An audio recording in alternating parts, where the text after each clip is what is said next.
Once upon a time, in a bustling city nestled between mountains and deserts, there lived a young man named Amir. Amir was known for his kindness, humility, and unwavering faith in Allah. Despite facing numerous challenges, he remained steadfast in his belief that every trial was a test from the Almighty. Amir's life took a drastic turn when his family faced financial difficulties. Their once comfortable lifestyle was replaced by the harsh reality of poverty.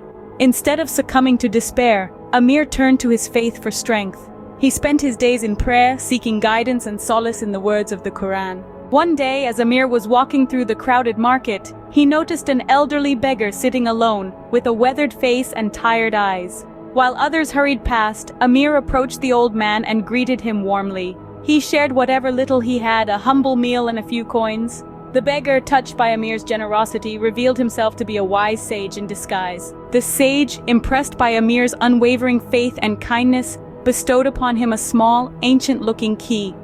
"This key opens the door to a hidden treasure," the sage whispered. "But remember, true wealth lies not in gold and silver, but in the richness of your heart and the strength of your faith." Amir, filled with gratitude, set out on a journey to uncover the hidden treasure.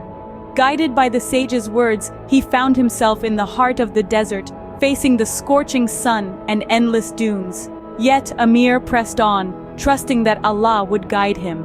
After days of relentless travel, Amir stumbled upon an oasis. There, under the shade of palm trees, he discovered a group of impoverished villagers struggling to survive. Drawing from the teachings of Islam, Amir used the key to unlock the treasure of compassion within himself. He organized efforts to dig wells, plant crops, and build homes for the villagers. Word of Amir's selfless deeds spread, and soon people from surrounding areas joined his cause. The once barren land blossomed into a thriving community, all thanks to Amir's unyielding faith and his commitment to helping those in need. As the village prospered, Amir never forgot the lessons he learned from the sage. He continued to live a humble life, sharing the abundance with others, and always attributing his success to the grace of Allah. The key, a symbol of his journey, remained a cherished reminder that true wealth is found in serving others. Years passed, and Amir's story reached the ears of a wealthy merchant who was known for his generosity. Intrigued, the merchant sought out Amir, and after hearing his tale, offered him a substantial amount of gold and silver as a token of appreciation. Amir, however, declined the offer graciously, stating, "My true treasure lies in the happiness of these people and the contentment of my heart, which no amount of gold can replace." The merchant, deeply moved by Amir's wisdom, recognized the richness of a life lived in service to others.